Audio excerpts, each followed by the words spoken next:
Hayi, siyazi izindaba wengane zakwethu, siyazi izindaba. Kunalo comrade la bathi ucomrade uPhamkani. Ucomrade Phamkani is one of our leaders eGauteng, uDeputy convener wase-Gauteng. So ingane zakwethu ngizocela nje la ngiyomacela. Ngicela ke singabongabazi obukhona be-leadership yethu. Cela singamgabazi ukuba khona kwe-NSC yethu khomba ukuthi la ichithile. So ngiyacela ingane zakwethu ucomrade lo uPhamkani. Ngizocela nje ingane zakwethu, ngicela simesekeni. Akusho ukuthi abanye ozakwethu ababalulekanga, abanye ozakwethu asibazi kakhulu ukudlula yena ku-leadership yase-Gauteng. Siyabazi, sibheke olukhulu kubona. But yena njengomuntu obekade esebenza kulesi sigungu ebesikhona before, engicabanga ukuthi leadership yethu khona ubuchule nobuhlakani ebusebenzisile la, ukuthi ucomrade uPhamkani iy'nkinga zase-Gauteng uyazazi. Laba abanye abafikayo noma bengazazi ngeke bezazi ukudlula yena. Yila azokwazi khona ukuthi abatshene ukuthi yabona-ke la sekuqala leya nkinga esisuka kuyona before. Ngicela singawangabazi amandla e-leadership esinayo. Ngicela simsekeni iy'ngane zakwethu, naye abeke thina kakhulu phambili ukuze ekugcineni azi ukuthi khona izimpi angeke azayilwele yena eziyodinga ama-ground forces ukuthi ayilwele lezo zimpi. Ne-leadership esinayo siyacela ihlonipheni kakhulu thina ama-ground forces omkhonto wesizwe ukuze sizokwazi ukuthi siyivikele, siyilwele nangelinye ilanga. So ucomrade uPhamkani, siyazi ukuthi kule leadership ebikhona before khona okuningi obekuhamba phela iqiniso kumele silikhulume singalali phezu kwalo. Khona okuningi obekuhamba kuvela kubuye kuthinta igama lakhe phakathi. Leadership kusho ukuthi ibonile ukuthi athathe ugcoba kanawo.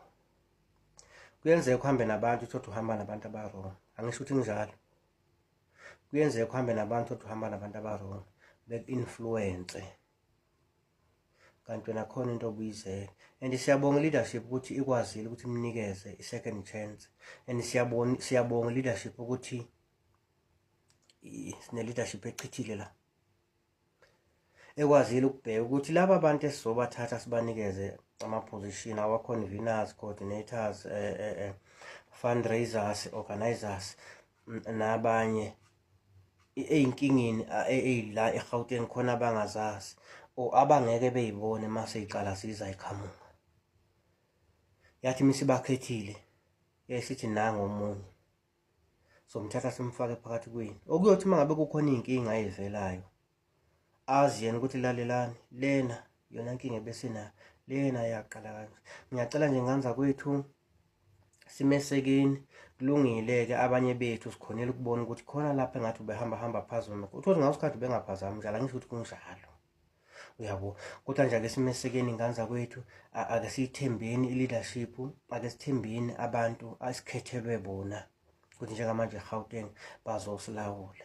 Kuningi okusazoshiwo ngaye, kuningi abasazokukhipha bekusho ngaye. Sekukithi ukuthi manje simvikele, sekukuye ukuthi njengamanje asebenzise thina ama-ground forces of umkhonto wesizwe njengabavikeli bakhe. So umuntu ozokuvikela-ke uye wenza ngaso sonke isikhathi ukuthi unamandla kunawe, ngoba umuntu osuke ephethe amandla ukuthi wena uvikeleke. Uye umuntu osuke namandla ukuthi wena ungagudluka ngelinye ilanga. Hloniphe lowo muntu lowo. Ubona before abanye bebetime ukuthi ureza yiphi iphonto ibingenandaba. Remember phela ukuthi umbuso wabo bungekho ngaphansi kwakho. Babengakhethwanga i-high command, babengakhethwanga yithi, asiyazi indlela ababeyisebenzisile ukuthi beze bekhetheke bebe la bakhona.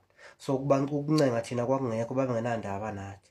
Babazi ukuthi vese amandla ethu, amandla abo ukuthi bewe awekho ngaphansi kwethu. Njengamanje nansi leadership ibakhethile la bakhethile. Ekuyothina uma ngabe sesingasekho happy, sihambe siyitshene ukuthi hayi laba bantu esenabanikeza lezi hlalo nathi abayiphathi. abasayihloniphi lezohlalo, abasayihloniphi. Umbuso wabo ufuna bazi ukuthi ungaphansi kwethu. Once thina basithatha basibukela phansi, bazoba nenkinga. Mabe ungasayihloniphi ihlalo, siyokuthokozela ukuthi i-leadership iphinde ikhethe abanye futhi siphinde sibeseke. So ngiyacela nje nganza ukuthi laba sesikhethele bona, ake sibesekeni, ake singakhalani njalo, ake sibethembeni. Kodwa especially nje uComrade lo, ngicela usene-experience enkulu eGauteng, uComrade Phamukani. Basazombheca-ke, kuningi abasazombheca ngakho, basazompenda ngendlela abazompenda ngayo. Okuyisifiso sami ukuthi naye angavumi ukuthi asebenziseke. Uma kuthi kunabangane behamba nabo before bemhambisa indlela okungesizona, okumele naye adede kubona. Ngiyacela nje nganza ukuthi simesekeni, ake singakhalini njalo, ake simesekeni, ake sisekeni ne-leadership esikhethelwe yona njengamanje eGauteng.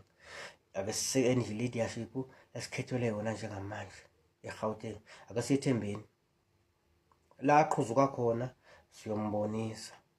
Makukhona la phambuka khona siyombonisa. Ngoba sifuna ukubona i-MK ikhula, sifuna ukubona abantu asebenesipiliyoni ku-MK beyikhulisa. Akusho ukuthi uma ngabe usunesipiliyoni awulenzi iphutha. Amaphutha uzowenza uwumuntu. Uma umuntu udalelwe ukuthi wenze iphutha, uyadrive imoto ube na 40 years of experience, accident uyenze emgwaqweni because of iphutha lenziwa umuntu. Ngizocela nje nganza ukuthi ngizocela Ground Forces of Umkhonto Wesizwe, ngiyanicela nganza kwethu, mesekeni. Angisho ukuthi yena kuphela, niyazazi iy'nkinga sekabhekana nazo, niyazazi iy'nkinga aseyidlule kuzo. Makukhulunywa ngumuntu odinga ukwesekwa, oseke wahuzuka, esesike samkhomba ngeminwe, esike sakhuluma amagama amaningi angemahle siwabhekisa kuye. Ozakwethu abanye kuningi abazokufunda kuyena, kuningi okuzothi uma ngabe kuvela njengoba i-leadership yethu, i-high command yethu ikhona, ekubonile ukuthi uma singathi sibakhethile labantu bese sithatha one one-experience imjijele phakathi kwabo, akazanga lapha ngoba nakhe esutha, ngoba nakhe lizamba likampondo, ngoba nakhe namandla ukuthi engathenga isikhundla lesanaso. Abanye bethu bayi-understand impilo yakhe, and we are happy ukuthi abasithathelanga umuntu ngoba nakho kuthiwa unamandla, kuthiwa lona engakhona ukuthi asiphathe ngoba unamandla, lona engakhona ukuthi akhiphe amathekisi noma akhiphe iy'moto zakhe. Babheka umuntu ababonayo ukuthi engakhona ukuthi ahole. Kusho mina umacekeceke, indaba bekuyilezo.